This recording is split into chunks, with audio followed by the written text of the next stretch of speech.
Assalamualaikum warahmatullahi wabarakatuh. Saya Dr. Andrian Fajar Kusuma Dewi, MSc SPKJ. Pada kesempatan kali ini, saya akan memberikan materi mengenai teknik wawancara dan psikiatri klinis. Wawancara psikiatri merupakan elemen yang paling penting dalam evaluasi dan perawatan pasien. Wawancara yang baik menjadi salah satu modal dasar yang harus dimiliki oleh pemeriksa, karena ini merupakan alat untuk mendapatkan informasi mengenai kondisi pasien. Dalam hal ini, kita akan dapat membantu perencanaan terapi yang tepat untuk pasien. Di dalam wawancara psikiatrik itu terdapat dua elemen, yaitu riwayat psikiatrik dan pemeriksaan status mental. Riwayat psikiatrik adalah laporan subjektif dari pasien dan juga laporan dari keluarga, pengasuh, atau petugas kesehatan lainnya. Sedangkan pemeriksaan status mental merupakan alat objektif yang diberikan oleh dokter pemeriksa. Alat ini setara dengan pemeriksaan fisik seperti yang dilakukan oleh dokter-dokter yang lain. Hal-hal yang perlu ditanyakan dalam wawancara psikiatrik antara lain, yang pertama identitas pasien. Kita tanyakan nama, usia, jenis kelamin, status pernikahan, ras atau suku, pekerjaan, serta asal rujukan pasien. Pastikan reliabilitas data dan kejelasan sumber data. Kemudian, kita menanyakan keluhan utama. Idealnya, keluhan utama tersebut adalah dari ucapan pasien sendiri dengan bahasa mereka sendiri, seperti saya depresi atau saya sering mengalami cemas. Kemudian riwayat penyakit sekarang. Riwayat penyakit sekarang merupakan deskripsi keluhan dan perubahan gangguan yang dialami secara kronologis.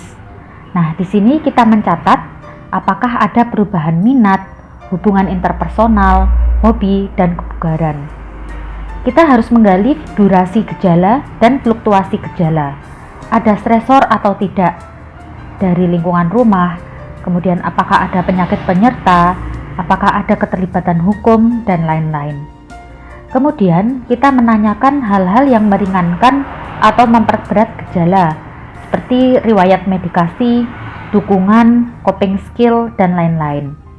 Nah, kemudian kita juga menanyakan terkait dengan gejala yang dialami pasien, antara lain adalah apa saja yang dirasakan, derajat keparahan, berapa lama durasinya, dan faktor lain yang berhubungan. Kita harus mengidentifikasi mengapa pasien mencari pertolongan sekarang, dan apa saja faktor pencetusnya, pada saat apa, dan di lingkungan mana gejala tersebut muncul. Kemudian kita juga menanyakan riwayat pengobatan psikiatrik terdahulu. Kapan pasien berobat? Di mana pasien berobat? Apa saja perawatannya? Nah, di sini kita juga menentukan seberapa tinggi level perawatan dari pasien. Apakah dia sampai mondok? Apakah dia sempat menjalani ECT atau elektrokonvulsif terapi dan sebagainya. Kemudian, apakah perawatan tersebut masih berlanjut? Dan jika tidak lanjut, itu kita tanyakan mengapa berhenti. Apakah karena bosan, atau pasien menolak minum obat, atau pasien merasa sudah sembuh, atau pasien mengalami efek samping. Nah, itu kita perlu menggali lebih jauh kenapa tidak melanjutkan pengobatan. Selanjutnya, kita perlu menanyakan riwayat penyakit dahulu. Riwayat penyakit dahulu adalah semua informasi terkait dengan penyakit psikiatri pasien terdahulu serta perjalanan penyakitnya, termasuk gejala dan pengobatan apa yang telah diberikan. Nah, yang perlu dicatat di sini adalah kita harus memeriksa atau menanyakan apakah ada riwayat percobaan bunuh diri, ide bunuh diri, pikiran-pikiran bunuh diri. Nah, kita perlu menggali lebih dalam apabila ada riwayat percobaan bunuh diri, itu seberapa letal ya. Jadi metode yang dipakai untuk tentamen suicide tersebut. Nah, selain itu kita juga perlu menanyakan riwayat kekerasan pada pasien. Selanjutnya, setelah riwayat penyakit dahulu, kita menanyakan penggunaan zat ya atau adiksi. Nah, di sini kita harus menggunakan pendekatan tanpa penghakiman atau non-judgmental. Nah, contohnya di sini kita menggunakan pertanyaan tertutup. Apakah Anda pernah mengkonsumsi ganja? Atau seberapa sering Anda mengkonsumsi alkohol? Nah, setelah itu kita menanyakan riwayat penyakit fisik. Riwayat penyakit fisik penting karena bisa menjadi faktor penyebab atau komorbid dari kondisi psikiatrik pasien. Bahkan ada beberapa penyakit organik yang menimbulkan gejala seperti penyakit psikiatrik. Nah, kita tanyakan bagaimana riwayat penyakit fisik tersebut serta pengobatannya, kemudian apakah ada riwayat pembedahan, dan bagaimana reaksi pasien dan coping skill terhadap penyakit-penyakit tersebut. Selanjutnya, kita menanyakan riwayat keluarga. Nah, perlu kita ketahui banyak kondisi psikiatri itu memiliki predisposisi genetik. Selain itu, lingkungan keluarga juga merupakan salah satu potensi faktor resiko terjadinya gangguan psikiatri. Nah, kita tanyakan apakah dari keluarga tersebut ada yang pernah mengalami gangguan jiwa. Bisa mungkin kita menanyakan sampai 2 level di atas ya, jadi ke ayah dan ibunya, kemudian lebih tinggi lagi sampai ke tingkat kakek dan neneknya ya. Jadi misalnya ada paman, tante yang pernah mengalami penyakit-penyakit psikiatrik. Nah, kita tanyakan bagaimana pengobatannya, apakah terdapat riwayat rawat inap, dan apakah terdapat riwayat adiksi. Nah, selain itu kita juga perlu menanyakan riwayat penyakit fisik pada keluarga. Contohnya hipertensi, stroke, diabetes. Nah, ini gunanya adalah kita nanti akan memberikan pilihan yang terbaik ya dalam pengobatan psikiatri pasien. Misalnya kita memberikan second generation of antipsikotik ya, di mana memiliki efek metabolik yang cukup berarti ya, misalnya ke diabetes. Nah, kita perlu tanyakan sehingga kita bisa memilih obat yang sekiranya paling aman untuk pasien terkait dengan predisposisi penyakit fisik dalam keluarganya. Selain itu, usahakan kita juga bisa menilai bagaimana tradisi, kepercayaan, serta ekspektasi dari keluarga.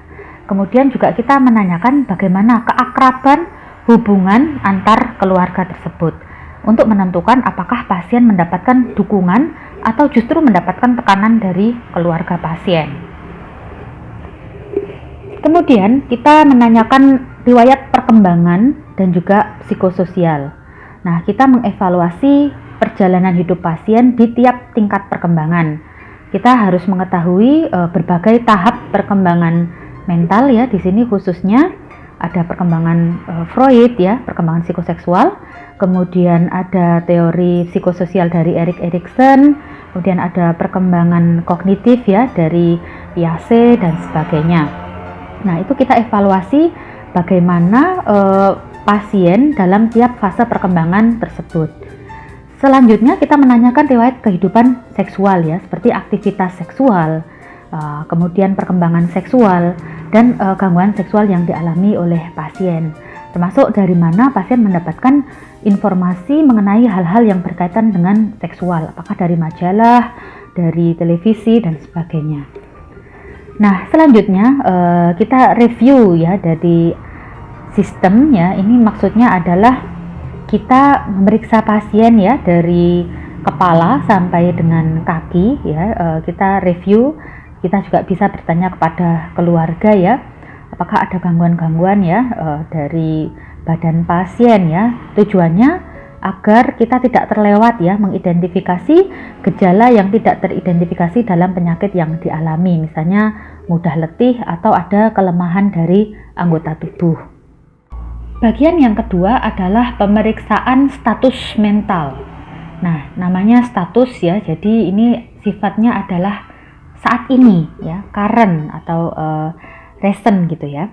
Nah, pemeriksaan status mental atau mental status examination ini merupakan alat yang objektif ya. Jadi di sini kita mendapatkan sign yang digunakan untuk memeriksa keadaan mental atau psikis dari pasien. Pemeriksaan status mental ini setara dengan pemeriksaan fisik, di mana keduanya menilai keadaan pasien namun di dua bidang yang berbeda. Nah, tujuannya kita menangkap tanda dan gejala yang muncul pada pasien, kemudian mengeksplor fungsi mental pasien, dan menerapkan screening kognitif pada pasien. Nah, tekniknya ada bermacam-macam. Yang pertama adalah observasi ya. Jadi kita mengamati semua gerak-gerik pasien sepanjang proses pemeriksaan. Kemudian yang kedua adalah percakapan ya, conversation ya. Ini juga banyak ya tekniknya. Jadi misalnya menggunakan pertanyaan terbuka ya, pertanyaan tertutup, kemudian parafrase dan sebagainya. Nah, yang terakhir adalah deepening ya. Jadi kita memperdalam lagi, memastikan lagi. Misalnya kita mendapatkan gejala waham. Nah, itu kita gali lagi ya, sejauh mana waham tersebut mempengaruhi pasien ya, sejauh mana tingkat keparahan agitasinya misalnya. Nah, itu masuk di deepening.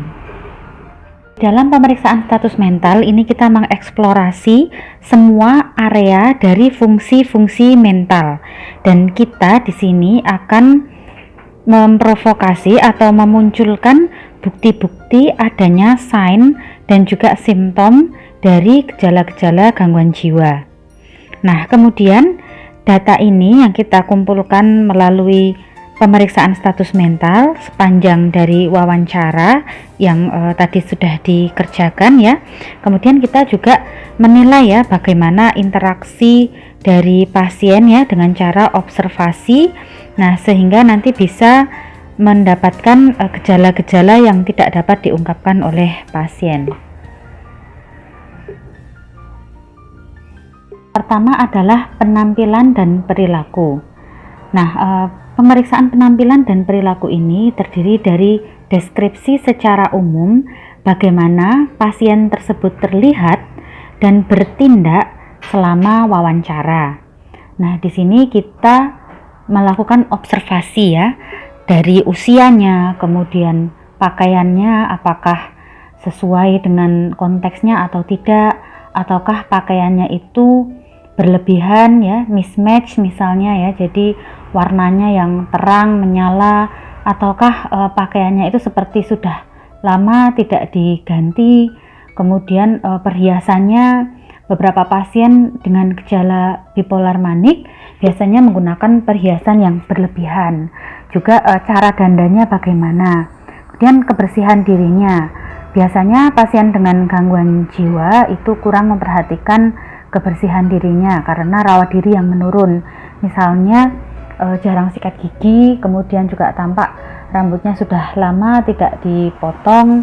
Nah, karena terjadi penurunan dari rawat diri pasien. Kemudian juga kita memperhatikan apakah terdapat tato pada pasien. Di dalam lengannya kita juga lihat apakah ada tanda-tanda self harm ya, seperti bekas silet, kemudian juga needle track ya pada pengguna zat suntik. Kemudian juga apakah ada luka dan lain-lain, itu kita perhatikan. Kemudian perilaku ya, jadi bagaimana pasien itu terhadap pemeriksa, apakah dia kooperatif, apakah dia agitasi ya, jadi hiperaktif, ataukah dia itu normoaktif, atau sebaliknya hipoaktif ya, tidak bersemangat. Nah, itu kita semua catat di dalam sikap dan tingkah laku. Kemudian berikutnya adalah aktivitas motorik. Nah, rentang untuk aktivitas motorik ini ada yang normal, kemudian ada yang melambat atau bradykinesia, kemudian ada agitasi, hiperkinesia, kemudian juga tremor. Nah, gejala tremor ini juga sering kita temukan pada pasien-pasien dengan EPS ya, extrapiramidal syndrome, dan juga akatisia. Selanjutnya percakapan ya, di sini adalah percakapan secara umum ya, jadi kita nilai fluensinya ya, kefasihan dalam berbahasa, kemudian jumlah kata, laju pembicaraan, intonasi, dan volume suara. Nah, seringkali pasien-pasien dengan manik ya misalnya itu volume suaranya seperti ditekan gitu ya, jadi ada pressured speech. Kemudian juga pada pasien-pasien depresi kita sering mendengarkan bahwa volume suaranya itu sangat pelan ya, jadi seperti remming. Nah, kemudian moodnya ya, jadi mood ini adalah suatu kondisi emosi ya, suasana perasaan pada pasien yang meresap ya dan berkepanjangan.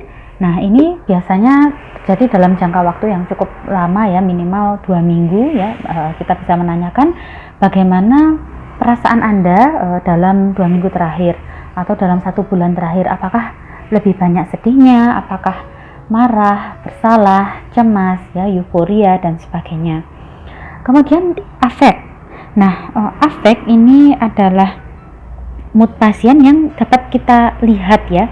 Biasanya dideskripsikan dengan elemen-elemen kualitasnya ya. Jadi dinilai kualitas dari afeknya tersebut. Dan juga kuantitasnya ya, banyak atau sedikit. Kemudian rentangnya luas atau menyempit. Nah, pada pasien-pasien dengan skizofren itu seringkali afeknya menyempit. Apabila kondisinya cukup parah, biasanya afeknya itu sampai menumpul ya, atau blunted affect, dan kadang-kadang bisa sampai afek datar atau flat affect. Kemudian appropriate atau tidak ya, jadi apakah afeknya ini sesuai dengan moodnya atau tidak. Misalnya moodnya itu sedang sedih, kemudian afeknya sedih, nah berarti itu kita katakan afeknya appropriate. Kemudian juga kongruen atau tidak ya, jadi moodnya, afeknya yang serasi atau tidak dengan mood ya. Tadi seperti yang sudah saya contohkan, afeknya sedih, moodnya juga sedih. Kemudian thought content atau isi pikir. Nah, isi pikir ini esensinya adalah apa saja yang ada di dalam pikiran pasien.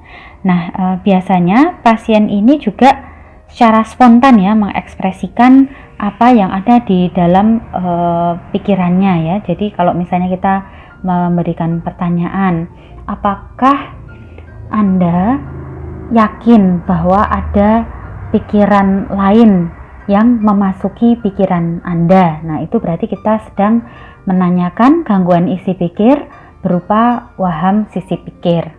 Nah, kemudian contohnya lagi, apakah Anda yakin apabila Anda sedang diawasi dan dikejar-kejar oleh orang lain, seperti itu. Dan apabila ini merupakan hal yang diyakini oleh pasien ya, dihayati dalam kehidupan dia sehari-hari, mewarnai ya sepanjang hari, dan pasien hidup di dalam alam wahamnya itu, nah berarti itu kita yakin bahwa ini merupakan bagian dari waham kejar ya, atau waham miliknya paranoid. Nah, kemudian contoh dari gangguan isi pikir ini sebetulnya ada banyak ya. Salah satu contohnya adalah delusi atau kita kenal sebagai waham atau keyakinan palsu ya. Nah, ada syarat-syarat waham ya, nanti bisa dibaca. Kemudian di sini contohnya adalah waham kebesaran, waham erotomanik, waham cemburu, waham somatis, dan lain-lain. Nah, selain delusi, ada juga gangguan isi pikir ya, berupa pikiran yang konkret ya, jadi tidak bisa berpikir abstrak seperti itu pada pasien-pasien skizofren. Kemudian juga ada ideas of reference ya. Nah, kemudian progresi pikir atau thought of process ya. Di sini mendeskripsikan bagaimana suatu pikiran itu dibentuk, disusun, dan dikemukakan ya. Jadi mulai pasien itu menerima ya lewat indera pendengaran ya, indera-indera sensorisnya, kemudian diproses ya di dalam pikirannya, di pusat-pusat asosiasi, disusun, kemudian akan diteruskan ke efektor ya, dan dikemukakan ya. Di sini ada pusat bahasa, pusat bicara. Nah, pasien ini dapat memiliki isi pikir fisiologis tapi progresi pikir yang patologis ya. Jadi contohnya yang patologis itu adalah flight of ideas, sirkumstansial, tangensial, preserverasi, blocking, neologisme, dan juga word salad. Sedangkan untuk progresi pikiran yang normal ya, biasanya kita menyebutkan sebagai relevan dan koheren. Relevan itu artinya pasien bisa menjawab sesuai dengan pertanyaan dari pewawancara, sedangkan untuk koheren ya, jadi hubungan antar kata-kata dalam satu kalimat itu berkaitan erat ya, jadi sesuai dengan topiknya. Tapi kalau inkoheren berarti tidak sesuai ya hubungan antara kalimat-kalimat yang dikatakan oleh pasien. Selanjutnya adalah gangguan persepsi. Contoh dari gangguan persepsi adalah halusinasi, ilusi, depersonalisasi, derealisasi. Nah, kita bertanya ya, kalau untuk halusinasi, apakah Anda mendengar suara-suara yang menyuruh-nyuruh, mengomentari Anda, kemudian juga membicarakan. Nah, itu berarti kita menanyakan mengenai halusinasi auditorik yang sering pada pasien-pasien psikotik ya. Nah, kita juga pertanyaannya harus spesifik ya. Contohnya ada yang commenting ya atau commending, jadi spesifik untuk halusinasinya. Akan tetapi ada juga yang berupa suara peluit ya, bisa juga berupa suara seperti mendengung atau bergumam, itu juga bentuk dari halusinasi auditorik. Nah, kemudian untuk halusinasi ini tidak ada stimulusnya, sedangkan kalau ilusi itu ada stimulusnya ya. Misalnya kita melihat suatu pohon, tetapi pohon itu terlihat berubah bentuk seperti makhluk halus misalnya, nah itu adalah ilusi. Dan depersonalisasi ya, merasa dirinya berubah. Kalau derealisasi itu merasa lingkungannya berubah. Nah, ini bisa juga terjadi pada pasien-pasien dengan kondisi gangguan mental organik ya, misalnya pasien-pasien dengan CKD, kemudian dia terjadi ketidakseimbangan ureum kreatinin, itu juga sering mengalami gejala-gejala berupa derealisasi. Selanjutnya adalah kognisi ya. Di sini kita harus mengevaluasi kesadaran, kemudian juga orientasi pasien ya. Orientasi di sini meliputi orang, tempat, waktu, dan situasi. Kemudian bagaimana ya konsentrasi dia sepanjang wawancara. Dan kita juga bisa mengetes memori ya, jangka pendek maupun jangka panjang ya. Misalnya kita menyuruh pasien untuk mengingat meja, payung, kursi. Nah, kemudian kita selingi dengan pertanyaan yang lain. Selanjutnya diulang apakah pasien bisa mengingat 3 benda tersebut. Dan kalkulasi, misalnya 100 dikurangi 7, kemudian nanti dikurangi 7 lagi, dikurangi 7 lagi. Nah, itu adalah contoh untuk mengetes kalkulasi. Kemudian juga luas pengetahuannya ya, apakah sesuai dengan pendidikannya. Kemudian tadi pikiran-pikiran abstrak, dan juga insight, dan juga judgement-nya. Nah, ini adalah contoh ya untuk menguji fungsi kognitif ya. Jadi kita menilai kesadaran ya. Kesadaran di sini kita menggunakan GCS ya, Glasgow Coma Scale. Kemudian juga orientasi ya, konsentrasi, memori, kalkulasi, kemudian pengetahuan, dan juga penalaran abstrak. Jadi yang dimaksud dengan abstract reasoning itu adalah kemampuan untuk menjelaskan suatu hal dari konsep umum ke contoh spesifik secara bebas. Misalnya kita menyebutkan apa sih persamaan antara apel dengan pir. Nah, itu pasien bisa menjelaskan, oh keduanya sama-sama buah-buahan dan sebagainya. Kemudian insight. Nah, insight ini yang sering kali di masyarakat awam itu menyebutnya sebagai kesadaran ya, karena kalau orang dengan gangguan jiwa itu di orang awam disebut bahwa itu kehilangan kesadaran, padahal maksudnya adalah kesadaran berupa tilikan diri atau kita sebut sebagai insight. Nah, insight ini maksudnya adalah sejauh mana pasien itu memahami terhadap sakit yang dia alami ya, kemudian juga ia mengutarakan dan juga mengetahui penyebab dari keluhannya tersebut. Nah, tujuan dari kita itu memberikan terapi itu salah satunya adalah perbaikan dari insight pasien. Kemudian judgement. Jadi judgement ini adalah bagaimana pasien itu mengambil keputusan dan bagaimana dia memikirkan tindakan pasien dalam pelaksanaannya. Nah, yang perlu ditekankan dalam judgement ini adalah apakah pasien punya tendensi untuk melakukan hal-hal yang berbahaya, misalnya mengancam atau memukul ayahnya sendiri atau ibunya sendiri, kemudian juga bermasalah, dan apakah pasien ini dapat mengurus dirinya sendiri. Strategi dalam wawancara psikiatrik ini ada 2 jenis, yaitu insight oriented interview dan symptom oriented interview. Untuk insight oriented interview ini biasanya digunakan untuk wawancara-wawancara dalam psikoterapi psikodinamik. Nah, asal konsepnya ini adalah dari konflik-konflik alam bawah sadar yang merupakan konflik infantil yang menjadi patogen mental yang kronis. Nah, di sini konflik-konflik alam bawah sadar tersebut mengganggu tindakan yang diambil pasien serta persepsi pasien, sehingga bermanifestasi menjadi gejala, perilaku maladaptif, dan juga penderitaan. Nah, tujuan dari wawancara insight oriented ini adalah menemukan konflik bawah sadar pasien dan menguaknya ke alam sadar dengan ekspektasi bahwa pasien akan menyelesaikan konflik-konflik tersebut. Pasien kemungkinan akan menolak hal ini, dan ini kita kenal sebagai unconscious defense mechanism. Nah, metodenya pemeriksa memberikan interpretasi dari asosiasi bebas dan mimpi-mimpi pasien. Kemudian pemeriksa juga mendeteksi adanya kecemasan-kecemasan pasien. Kemudian pemeriksa melakukan konfrontasi perilaku interpersonal pasien terhadap pemeriksa. Kemudian pemeriksa mengidentifikasi perlawanan pasien ya, jadi kita kenal sebagai resistensi, dan menganalisa hal tersebut dalam diskusi dengan pasien.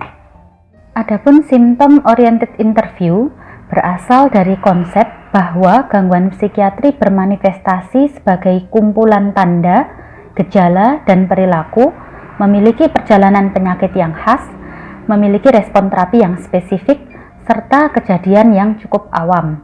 Nah, di sini kita menggunakan penggolongan diagnosis, contohnya adalah DSM-4, yang terbaru adalah DSM-5, dan juga ICD-10, serta PPDGJ-3. Nah, tujuan wawancara ini adalah mengklasifikasikan keluhan dan gangguan pasien berdasarkan kategori diagnostik yang sudah didefinisikan oleh DSM-4. Nah, di sini gangguan psikiatri itu dipandang sebagai suatu set ya, satu kumpulan tanda dan gejala yang khas untuk gangguan-gangguan jiwa tertentu. Nah, metodenya kita mengobservasi perilaku pasien, kemudian kita memotivasi pasien untuk mendeskripsikan perilaku pasien secara terperinci. Nah, kemudian pewawancara mentranslasikan persepsi pewawancara terhadap hal-hal tersebut ke dalam sign and symptom. Nah, kemudian sign and symptom ini kita kumpulkan ya, kemudian kita kelompok-kelompokkan menjadi kumpulan gejala yang kita kenal sebagai sindrom. Nah, kemudian sindrom-sindrom ini kita nilai manakah yang paling dominan, manakah yang menjadi inti dari gangguan tersebut atau core symptomnya. Kemudian kita buat suatu diagnosis banding, dan kemudian kita mencocokkan dengan suatu diagnosis yang sudah terdeskripsi di dalam DSM-4. Terdapat 4 komponen dalam wawancara psikiatrik. Yang pertama, kita sambung rasa atau disebut build rapport ya. Jadi bina rapport terlebih dahulu. Apabila pasiennya itu terlihat takut ya, kita tenangkan ya. Kemudian juga kita bersikap profesional.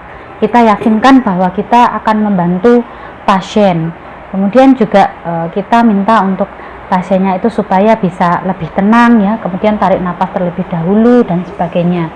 Kemudian kita juga mulai bertanya ya, jadi misalnya pasiennya itu berasal dari suatu daerah tertentu ya, supaya kita bisa membina raport yang baik, kita tidak ada salahnya menanyakan ya hal-hal yang khas mungkin atau terkait dengan daerah tersebut.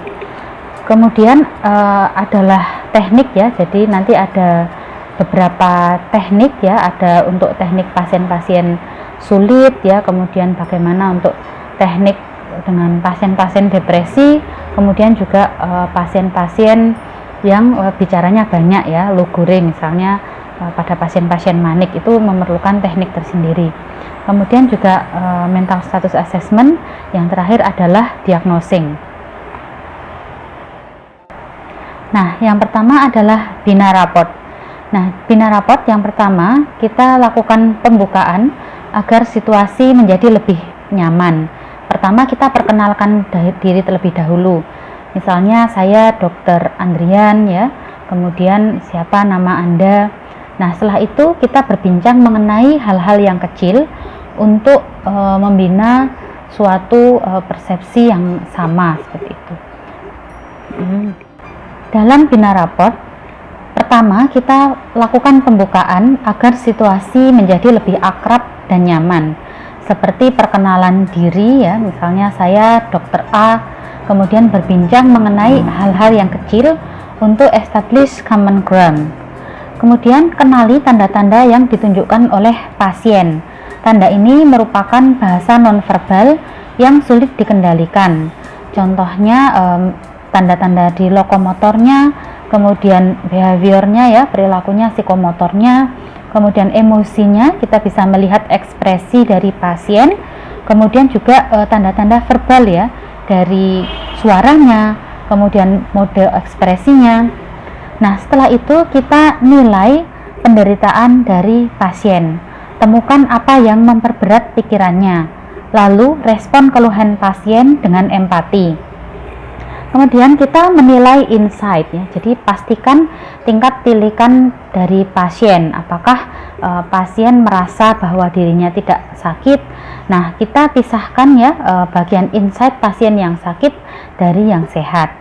Kemudian show expertise. Tunjukkan keahlian kepada pasien.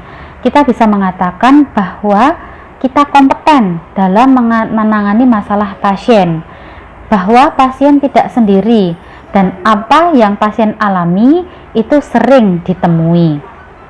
Kemudian kita establish leadership, ambil alih interaksi dengan pasien, motivasi pasien, konfrontasi pasien apabila dia hidup di dalam alam wahamnya sendiri. Yang terakhir adalah balance the role, seimbangkan peran antara pasien dan pemeriksa, karena pasien mempunyai ekspektasi tersendiri ya. Jadi jangan kita kemudian terus menerus tidak memberi kesempatan pasien untuk bicara. Nah, kemudian di sini contohnya adalah peran pemeriksa ya. Kita harus tahu kapan kita harus menjadi pendengar yang berempati atau the empathic listener, kapan kita berperan sebagai ahli atau the expert, dan juga the authority, terutama nanti dalam hal pengambilan keputusan. Teknik untuk memeriksa keluhan dari pasien, kita bisa menggunakan opening teknik ya. Kemudian kita juga bisa menggunakan teknik klarifikasi. Misalnya ini specification, kemudian generalization, checking symptom, leading question, probing, interrelation, dan summarizing.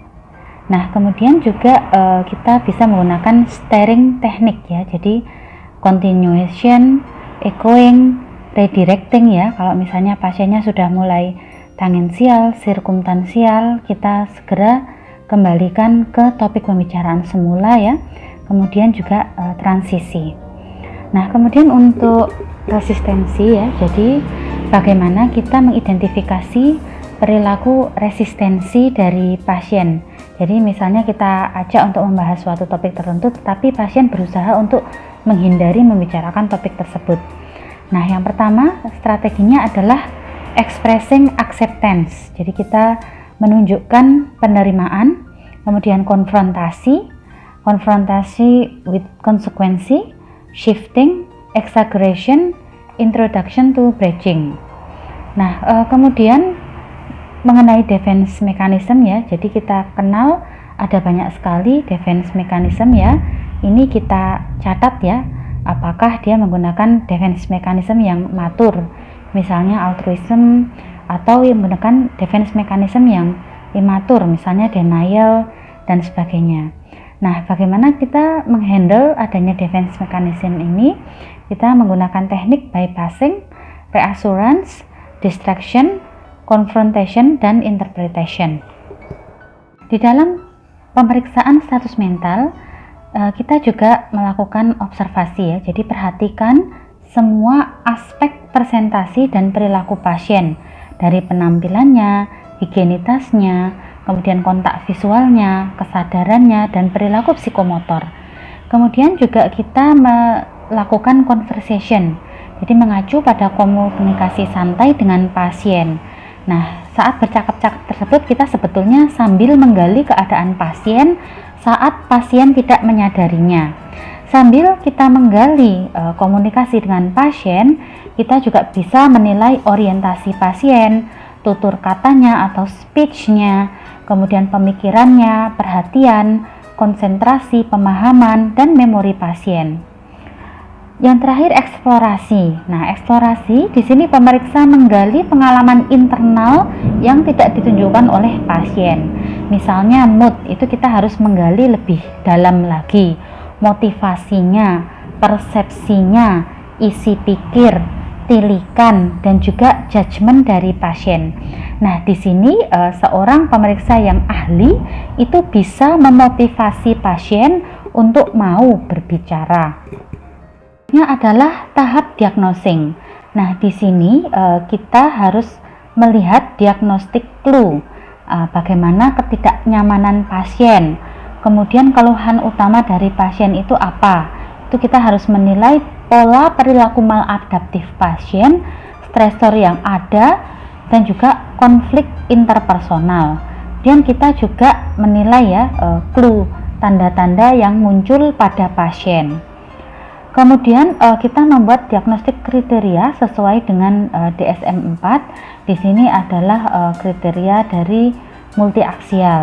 Nah, di sini aksi 1 itu adalah gangguan yang menjadi fokus perhatian klinis ya, misalnya skizofrenia, gangguan kognitif, gangguan penyalahgunaan obat, dan lain-lain.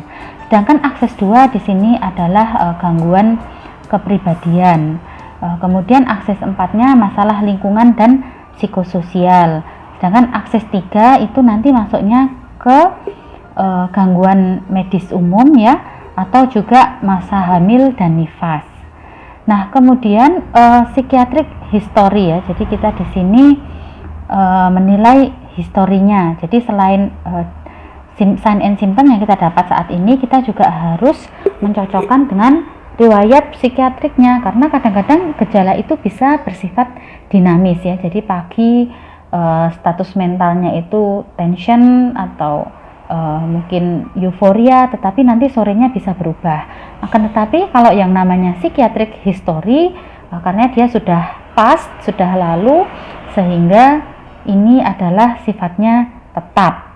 Nah, hal-hal yang dapat digali dari psikiatrik history ini adalah kepribadian sebelum sakit ya, atau kita kenal sebagai kepribadian premorbid, kemudian perjalanan gangguan psikiatri, perjalanan gangguan kepribadian, riwayat pengobatan, riwayat interaksi sosial, riwayat medis ada di aksis 3, dan juga riwayat keluarga.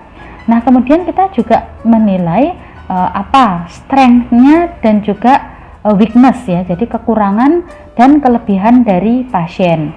Setelah itu kita juga membuat formulasi diagnosis ya, itu harus meliputi faktor biologis, faktor psikologis, dan faktor sosial. Ini juga nanti akan berguna bagi kita untuk menyusun daftar masalah. Nah, yang terakhir adalah prognosis. Nah, dalam tahap ini kita mengikutkan pasien dengan menyuguhkan data diagnosis serta rencana terapi yang akan kita berikan. Kemudian saya akan menjelaskan sedikit mengenai diagnosis psikiatri. Nah, sistem klasifikasi diagnosis psikiatri mempunyai beberapa tujuan, yaitu membedakan antara satu diagnosis psikiatri dengan yang lain agar terapi dapat diberikan secara efektif. Kemudian yang kedua, untuk menyetarakan pemahaman gangguan psikiatri di kalangan tenaga medis ya. Jadi misalnya kita sudah mendiagnosis sebagai skizofrenia ya. Jadi orang yang ada di Inggris sana misalnya itu paham, skizofrenia itu gangguan sindromnya terdiri dari ini. Nah, kemudian juga yang ketiga, mengeksplor banyak penyebab gangguan mental yang belum diketahui. Nah, dua klasifikasi diagnosis psikiatri yang paling penting adalah ICD, yaitu International Classification of Disease ya, di mana di sini dipakai oleh ahli-ahli dari Eropa, dan juga DSM, Diagnostic and Statistical Manual of Mental Disorder, ya lebih ke arah Amerika. Nah, DSM-4 ini merupakan sistem multiaksial yang mengevaluasi pasien dengan beberapa variabel yang memiliki 5 aksis. Nah, aksis 1 dan 2 mengandung semua klasifikasi gangguan mental yang terdiri dari 17 klasifikasi mayor dan lebih dari 300 klasifikasi minor. Ini adalah pengelompokan ya dari ICD-10. Nah, ini yang paling atas sendiri adalah gangguan organik ya. Kemudian yang F10 sampai dengan F19 ada mental and behavioral disorder due to psychoactive substance use. Kemudian F20 sampai dengan F29 adalah golongan skizofrenia, schizotypal, and delusional disorder atau gangguan waham menetap. Kemudian F30 sampai dengan F39 adalah gangguan mood atau kita kenal sebagai gangguan afektif seperti bipolar manik, kemudian depresi dan sebagainya. Dan golongan neurotik ini ada di F40 sampai dengan F48, termasuk di dalamnya adalah gangguan terkait stres ya, jadi reaksi stres akut, PTSD dan sebagainya. Dan juga gangguan-gangguan somatoform ya, misalnya gangguan konversi, gangguan disosiasi dan sebagainya.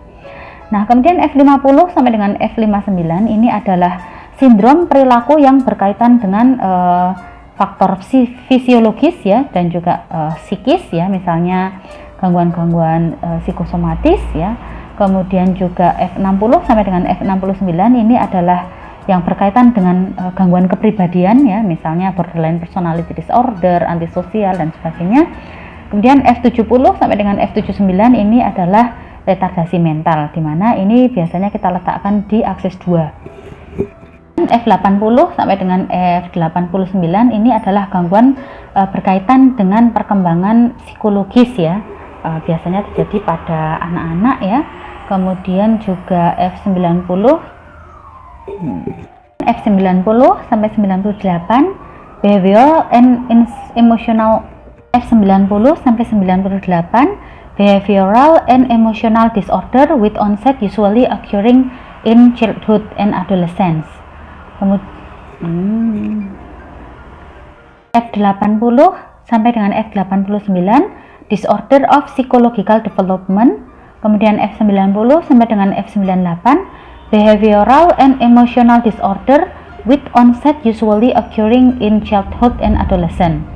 Dan untuk F99 ini adalah unspecified mental disorder. Ini lebih lengkapnya tentang DSM-4 sebagai sistem multiaksial, di mana akses 1 itu adalah gangguan klinis dan kondisi lain yang menjadi fokus perhatian klinis. Akses 2 gangguan kepribadian dan retardasi mental. Kemudian juga akses 3 gangguan fisik atau kondisi medis umum yang muncul bersamaan dengan gangguan mental. Nah, kondisi medis tersebut bisa menjadi kausa dari gangguan mental atau bisa juga tidak ada keterkaitan dengan gangguan mental. Kemudian akses 4 yaitu masalah atau stresor psikososial dan lingkungan yang mempengaruhi gangguan secara signifikan. Kemudian akses 5 ini adalah GAF atau Global Assessment of Functioning, yang merupakan suatu skala di mana pemeriksa menilai derajat fungsional pasien pada satu waktu, di mana fungsi tersebut dinilai menggunakan GAF scale ya, jadi ada 99 sampai 100 misalnya untuk yang paling bagus. Kemudian kalau gejalanya sedang, disabilitas sedang, itu angkanya berapa. Nah, di sini kita menilai fungsi-fungsi sosial, okupasional dan juga psikologis. Nah, ini adalah rangkuman ya secara umum definisi dari masing-masing gangguan. Nah, jadi kita harus bisa paham ya, ingat definisinya sehingga kita bisa menentukan core simptomnya itu apa. Misalnya anxiety disorder, di mana di sini gejala yang menonjol itu adalah fear and anxiety. Nah, kemudian mood disorder. Nah, ini adalah yang menonjol adalah gejala moodnya, misalnya depresinya atau manianya. Jadi kalau misalnya ada gangguan psikotik ya, misalnya pada episode depresi berat dengan ciri psikotik, tetap yang dominan itu adalah harus gejala moodnya atau depresinya. Kemudian di sini ada banyak sekali ya, jadi skizofrenia ya. Jadi di skizofrenia ini yang menjadi pokok adalah disorganized thought ya, jadi gangguan diisi pikirnya. Kemudian baru gangguan pembicaraan ya, gangguan delusi, halusinasi, perilaku yang disorganized ya, kemudian afek yang inappropriate atau mendatar, kemudian juga harus persisten ya, jadi delusinya misalnya persekutori idea dan sebagainya. Kemudian ini contoh yang lain ya, jadi delirium, di mana di sini harus berkaitan dengan kesadarannya, demensia lebih ke gangguan memorinya, gangguan makan, substance related disorder, ada juga sexual and gender identity disorder, gangguan pengendalian impuls, sleep disorder, adjustment disorder, personality disorder. Nah, di sini tampak jelas bahwa gangguan jiwa itu bukan hanya skizofrenia saja, tetapi ada banyak sekali yang bisa masuk sebagai gangguan jiwa. Nah, jadi wawancara psikiatrik itu dapat diibaratkan sebagai dua orang yang sedang menyusun sebuah puzzle bersama, di mana pasien memegang kepingan-kepingannya dan pemeriksa memegang contoh gambar puzzle-nya. Kedua belah pihak harus sukarela dalam melakukan sesi wawancara psikiatrik, di mana di sini kita lakukan dengan cara membangun raport. Pemeriksa harus mengetahui bagaimana cara mendapatkan kepingan informasi yang tepat dari pasien. Di sini kita tunjukkan dengan menguasai teknik asesmen. Pemeriksa harus menginspeksi dan menyuguhkan kepingan informasi yang diperoleh dari pasien dalam bentuk status mental. Nah, inilah yang akan kita laporkan kepada dokter yang menangani pasien. Pemeriksa akan terus membandingkan kepingan yang telah ia cantumkan dengan gambar yang ada untuk melihat kepingan-kepingan yang kurang. Di sini sebagai diagnosisnya. Jadi di sini kita harus berlaku seperti detektif gitu ya, untuk menyusun kepingan-kepingan puzzle tersebut menjadi suatu gambaran diagnosis yang utuh. Dan bimbingan dari saya semoga bermanfaat. Wassalamualaikum warahmatullahi wabarakatuh.